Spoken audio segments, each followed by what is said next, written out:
बहुत कोशिश हमने की कि फॉल ऑफ ढाका जिसको बोलते हैं उसको अपनी सिलेबस की किताबों से, तारीख़ से, मीडिया से परे कर दें, क्योंकि बड़ी तल्ख़ यादें इस तारीख़ के साथ हमारी वाबस्ता हैं। लेकिन हॉन्ट करता है ये दिन, बार बार आ जाता है। 49 बरस होने को आ रहे हैं इस मरतबा।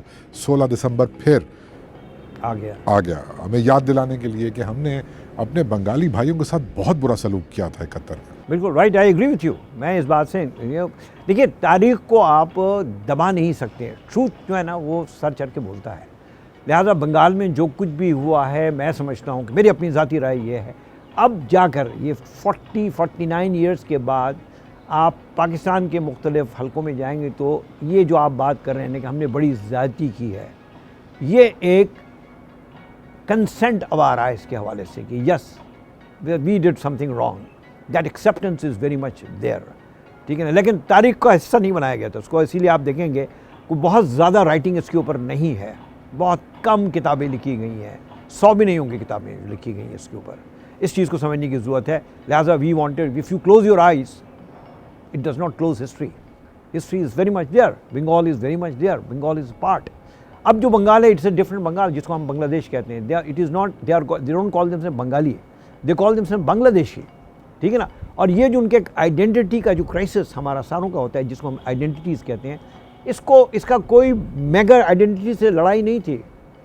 बंगाली ने कभी ये नहीं कहा कि पश्चिमी पाकिस्तान के मुसलमान ने हमें एक्सप्लॉइट किया, उन्होंने कहा पंजाबी ने किया, सिंध ने कहा उसने किया। हमने एथनिक लाइन पे देखा कि हमारा जो स्मॉल नैरेटिव है वो द आइडेंटिटीज़ की है। Those identities are not in conflict with your mega identity, that has got to be understood. उसका एक कंसेंसस है, लूजली कंस्ट्रक्टेड कंसेंसस यह कि हम मुसलमान हैं, हमने नमाज भी पढ़नी है, हमने रोज़ा भी रखना है, हज में भी जाना है। वहाँ से बांग्लादेश से भी लोग आ जाते हैं हज करने के लिए, पाकिस्तान से भी जाते हैं और सब जगह से भी जाते हैं। तो ये एक जनरल कंसेंसस है कि वी आर मुस्लिम, वो अपनी जगह पे है। लेकिन लड़ाई जिस चीज़ पे वो है economics, that we have not understood. और आइडेंटिटीज़ जो है ना, आइडेंटिटीज़ की लड़ाई ही इकोनॉमिक इश्यूज़ के ऊपर। बंगाली ने कहा कि किसने एक्सप्लॉइट किया, खा गया जी हमें, कौन, पंजाबी खा गया। सो ये distribution of wealth and distribution of power के हवाले से भी empowerment is just not your freedom to express your self, it is a combination of many things which includes your economic activity also. Our women are, they figure nowhere in our economic activities. लेकिन ये जो economic activities होती हैं, obviously ये कोई abstract चीज़ नहीं है, और जब ये कंक्रीट शक्ल में सामने आती है तो जो उसका मीडियम होता है वो क्लास सिस्टम होता है किसी भी सोसाइटी के अंदर। एक क्लास अपर होती है और एक लोअर क्लास सबाल्टर्न्स होते हैं या पछड़े हुए तबके होते हैं। Punjabi, yes I can agree with this, लेकिन हम ये भी जानते हैं कि इकोनॉमिक इंटरेस्ट का या क्लास डिस्टिंक्शन का ये जो फिनोमेना है बहुत पुराना है।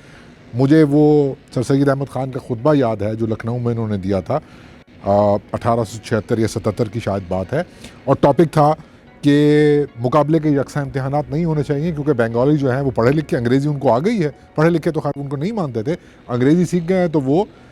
एंड उन्होंने राजपूतों के साथ, हिंदू राजपूतों के साथ बात करते हुए कहा कि आप ये बर्दाश्त करेंगे कि एक बंगाली, आपके बाप दादाओं की तलवारें ये मतलब बर्दाश्त करेंगी कि एक बंगाली जो है वो कलेक्टर बन जाएगा, हाकिम बन जाएगा आप पे, मैं एक खंजर निकाल के रखूँ इस टेबल पे तो बंगाली का कुर्सी पे बैठा हुआ है तो वो नीचे छुप जाएगा, और सब हंसे इस बात के ऊपर। ये रवैया हमारी उर्दू अशराफिया का रहा, जो बुनियादी तौर पे बाद में पाकिस्तान में आकर के उन्होंने पाकिस्तान का नैरेटिव, वो जिस उम्मा की नैरेटिव की आप बात कर रहे हैं, वो बनाया। तो ये डिस्टिंक्शन, ये क्लास डिफरेंस, ये इकोनॉमिक इंटरेस्ट का क्लैश बहुत पुराना है, 100 साल पुराना है। जी बिल्कुल, I agree with you, I am not disagreeing here, but the point I am trying to make it, ये यहाँ पे जो मैं करना चाह रहा हूँ, एक्सप्लॉयटेशन जब मुसलमानों का हुआ बंगाल में, वो पंजाबियों के हाथों नहीं हुआ था उस वक्त, वो हुआ था बंगालियों के हाथों। अगर if you read a very interesting book, the gentleman of Bengal, the bhadralok of Bengal, एक ऑस्ट्रेलियन ऑथर है उसका है, जिसमें उसने 20 फैमिलीज़ को लिया है। दे वर ऑल चैटर्जीज एंड बनर्जीज और इस किस्म के फ्यूडल सिस्टम। इसी तरह फ्यूडल सिस्टम पंजाब में भी था, सिंध में भी है, ठीक है ना, ये सारे system, and they exist to this day. It is very much that, it is the mindset, it is not only the wealth, it is the mindset. जो सर सैयद अहमद ख़ान कह रहे थे वो माइंड सेट है जो आज भी है।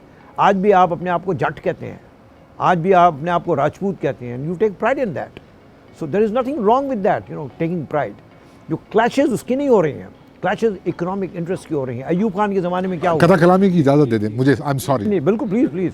प्रॉब्लम नहीं है कि अगर कोई अपनी कास्ट के ऊपर प्राइड लेता है, लेकिन प्रॉब्लम है भी। प्रॉब्लम है ऐसे कि हिंदुस्तान के अंदर जो कास्ट सिस्टम है, it's around 4,000 years old at least, ठीक है।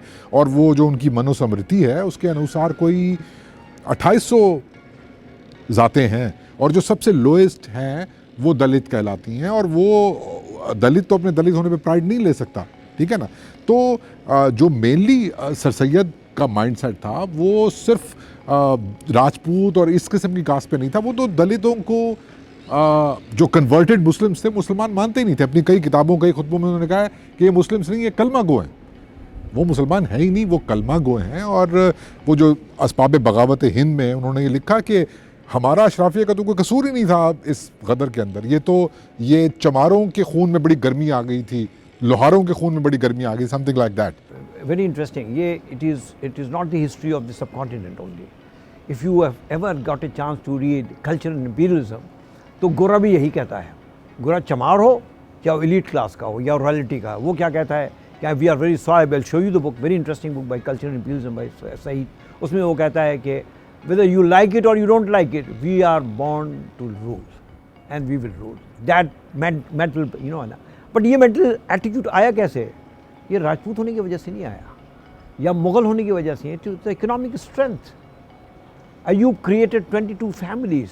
Out of that 22 families, 21 were settled in West Pakistan, and only one family of A.K. Khan from Chittagong was counted in that 22 family.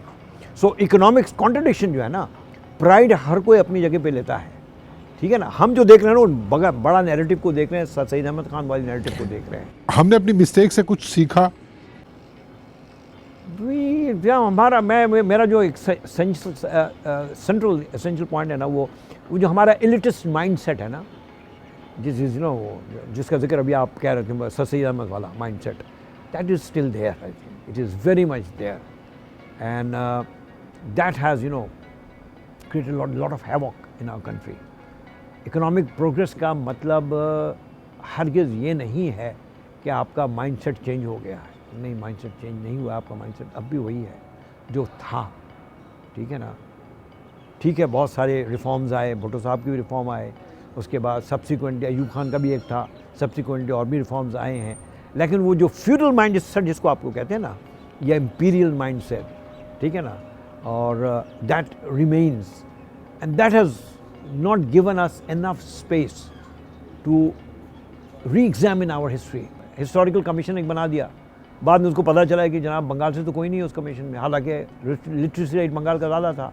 फिर अयूब खान साहब ने कहा नहीं, अच्छा वी विल इंक्लूड फ्यू, मतलब पैट्रनाइजिंग।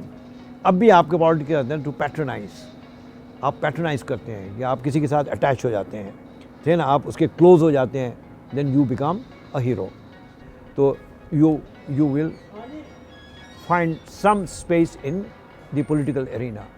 Political arena still remains in Pakistan essentially elitist, and वो जो एक popular concept है freedom का, that is still missing in our society.